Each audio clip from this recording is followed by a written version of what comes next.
The people of the Quran are the people of Allah and His chosen ones. Self-development is a vast and beautiful subject, moving you from being influenced to influencing others. In the name of Allah, the most gracious, the most merciful, and praise be to Allah, Lord of the worlds, and peace and blessings be upon our Prophet Muhammad and upon his family, companions and followers, with abundant peace until the Day of Judgment. Today we speak about the manner of Hajj, the rituals of Hajj and what relates to it, and what the pilgrim needs from the beginning to the end of this great pillar. Some people today, before going for Hajj, should take the time to learn certain important etiquettes that relate to the matters of Hajj. First is sincerity to Allah, the exalted and majestic in one's deeds and words. As the Prophet, peace be upon him, said, actions are only by intentions.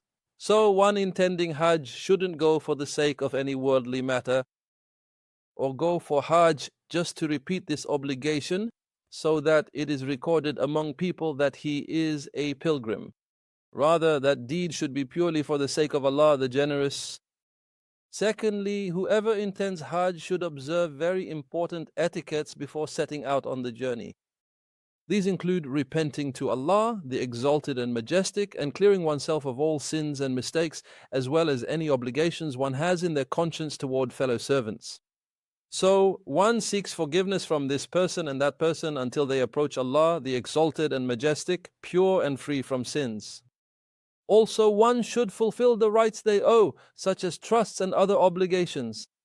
One should return any rights and obligations owed to people, such as money and debts, and pay them back so that they may set out with a conscience that is clear of all such matters. Also, among the actions a pilgrim should take during their journey and the etiquettes to follow is writing a will, stating what they own and what they owe, what is due to them, and what they wish to bequeath. Because this is something a person needs in their life. In fact, it is a recommended sunnah practice of the Prophet Muhammad, peace be upon him, to do this before performing Hajj and turning to Allah in this great pillar.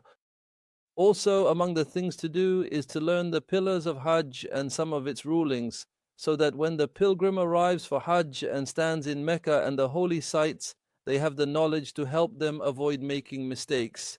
Thus, they should learn some of the rulings of Hajj.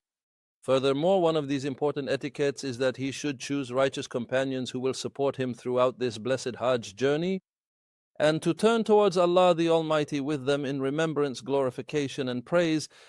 So if they see him making a mistake, they correct that mistake. And if they see him doing right, they encourage him to perform acts of obedience and turn towards Allah the Almighty.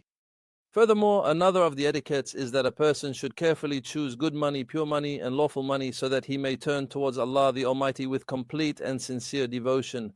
And it is not hidden from the pilgrim that Allah the Almighty has prepared great rewards for him.